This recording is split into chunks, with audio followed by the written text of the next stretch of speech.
नमस्कार, मैं मेघा हिंदुस्तानी स्वागत करती हूँ आपका माटी के लाल पर। आरक्षण पर, संविधान पर सियासी रण छिड़ चुका है। राहुल गांधी मध्य प्रदेश के महू अंबेडकर की भूमि से भारतीय जनता पार्टी को ललकारते हुए नजर आ रहे हैं। अब आप सोचेंगे राहुल गांधी की तो तबीयत खराब थी। राहुल गांधी के बजाय उनकी छोटी बहन जो अब वायनाड से सांसद भी है, प्रियंका गांधी ने कमान संभाला था। तो आखिर राहुल गांधी ये रैली कैसे कर रहे हैं? जी हाँ, तबीयत खराब होने के बावजूद अपनी परवाह की करने के बिना अगर कोई नेता इस देश में है जो जनता की भलाई के लिए हमेशा आगे रहता है, जो अपनी पार्टी के लिए हमेशा आगे रहता है, वो राहुल गांधी है। राहुल गांधी के बारे में जितनी उनकी विशेषताएं बताई जाए उतनी कम है। कैसे वो एक मोची से मिलने में संकोच नहीं करते, दलित के घर में खाना पकाना उन्हें अच्छा लगता है, वो मिलते हैं लोको पायलट से, उनकी समस्या सुनते हैं, महिलाओं से समस्या समझते हैं, लोगों की सब्जी वाले के पास जाना और तरह तरह किसानों के मुद्दे उनको महत्वता देना, ये तमाम तरीके की बात जो है वो राहुल गांधी के अंदर विराजमान है। नहीं कि उनकी कम्युनिकेशन स्किल्स लाजवाब है।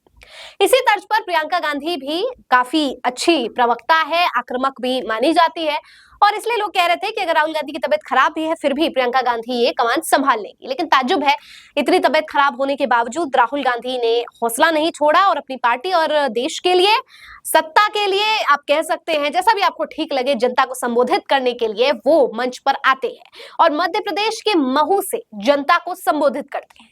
क्या मुद्दा है आपको बता दें, राहुल गांधी ने काफी तंज कसा है, तीखे तर्ज पर भारतीय जनता पार्टी की असलियत जनता तक पहुंचाई है कि कैसे संविधान को बदलने के लिए भारतीय जनता पार्टी को सत्ता चाहिए थी।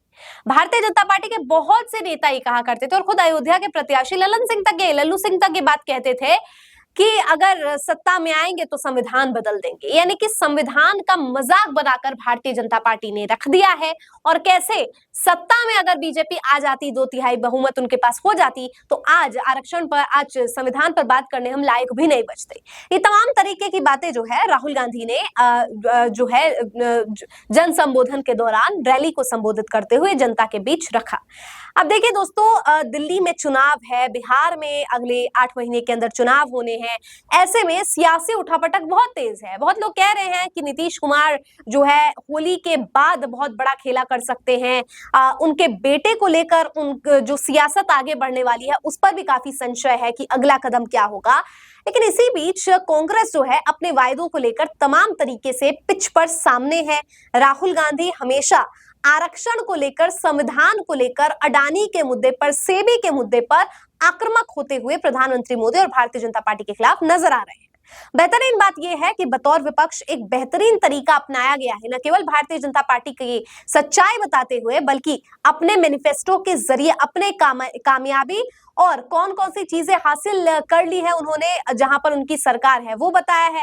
साथ ही भारतीय जनता पार्टी ने अपने मित्रों के और जो बातें, जो भविष्यवाणी राहुल गांधी ने की थी, चाहे वो अडानी के संदर्भ में हो, चाहे बहुत से संदर्भों में हो, वो अब सच साबित होते हुए नजर आ रही है। यानी कि जनता के बीच वो कनेक्शन बिठाने में राहुल गांधी सफल हो पा रहे हैं, क्योंकि राहुल गांधी जिस प्रकार से अभी भी मध्य प्रदेश के महू से, यानी अंबेडकर की धरती से भारतीय जनता पार्टी की सच्चाई बताना बहुत बड़ा संदेश देता है। क्योंकि राहुल गांधी ने बहुत सारी चीजें पहले भी प्रेडिक्ट की थी, अनुमान लगाई थी, जो बहुत सारी चीजें सच हुई है।